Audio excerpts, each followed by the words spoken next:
Welcome back to your hour. Joining us now is Holly Terrill, Director, Bike Walk Wichita, and May is Bike Month. Yes, thanks for having me back so soon so I can talk more about biking. May is Bike Month the entire month long. It was started by the League of American Cyclists, and we get to spend the entire month talking about ways to be safe and healthy and have fun and be in community together. Our first event starts today. We have a Bike to Happy Hour at Central Standard Brewing, and then we have one every Friday throughout the month. And one of our events is actually going to be at Bike Walk Wichita on the 15th. We're having a bicycle show. And where is that? That's 325 North St. Francis, so 2nd and St. Francis. Okay, very cool. For me, bike riding was always something I did as a child. I don't do it so much as an adult.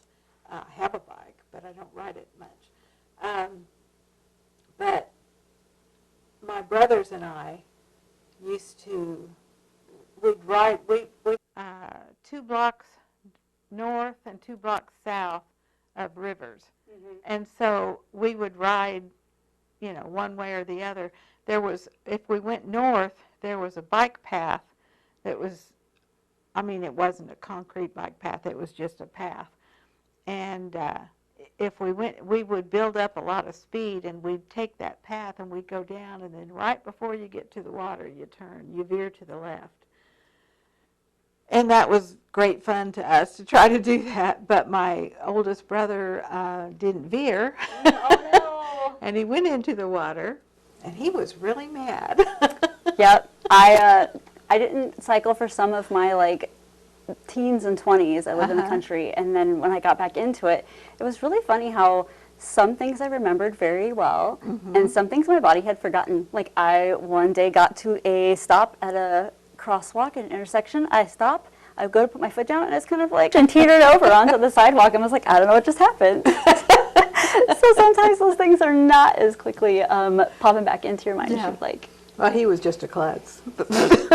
Could be the same for me.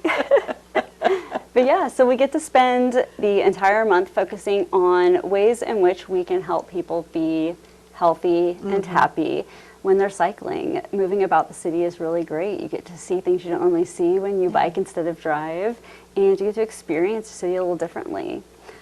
And I know that your organization's been very influential in getting the bike lanes put in Wichita.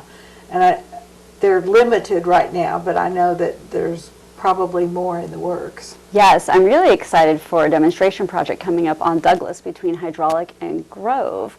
They're going to be putting some painted bike lanes in there so that we can test it out, get some experience, get some feedback from the community, and see if for bike lanes is necessary. We believe it is. It's a very busy thoroughfare, and it'd be great to have a place for cyclists to be predictable and be able to move. Yeah. Well, and I think that for a lot of drivers of cars, they kind of appreciate the bike lanes because they know where to look. Oh, they know, if there's another vehicle on the road that might not be a motorized vehicle, and that makes people nervous because they don't know where to look. If you're in the bike lane, they know right where you are. Absolutely. And bicyclists move at different speeds too, right? Sure. I might cycle 10 or 12 miles an hour. You might have somebody on an e-bike that's going 18 miles an hour, and you might have a child biking that's going 6 or 8 miles an hour. And so having them in that designated space really makes it much safer for them and for the person driving. Right.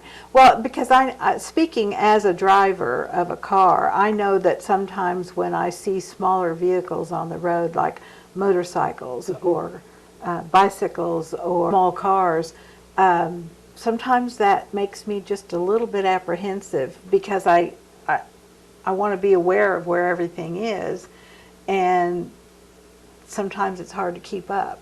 Yeah. So I really like the idea of the bike lanes for the bicycles.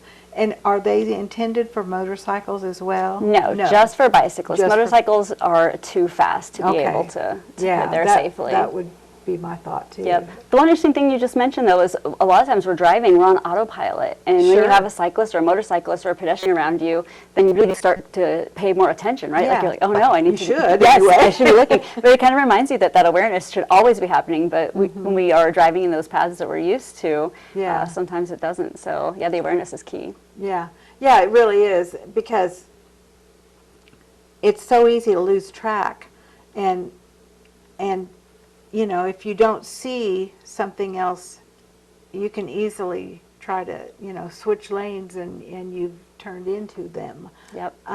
That's very dangerous, and it's aggravating.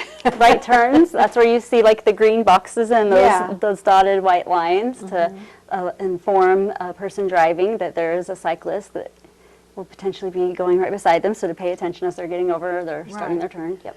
And you don't have to turn into the bike lane in order to turn. You can turn from the lane next to it. Correct. So, because I think that confuses some people. They think, well, you know, there's nobody there. Why don't I just move over here? But you really shouldn't do that. Yep. Similar for parking on bike lanes. You have that sometimes where people will be pulling up Really? and they'll stop in the bike lane to do a delivery or to drop something off, and then the bicyclist has to get into the regular lane of traffic or around. And Yeah. so that can be very That's- dangerous. Yeah, really.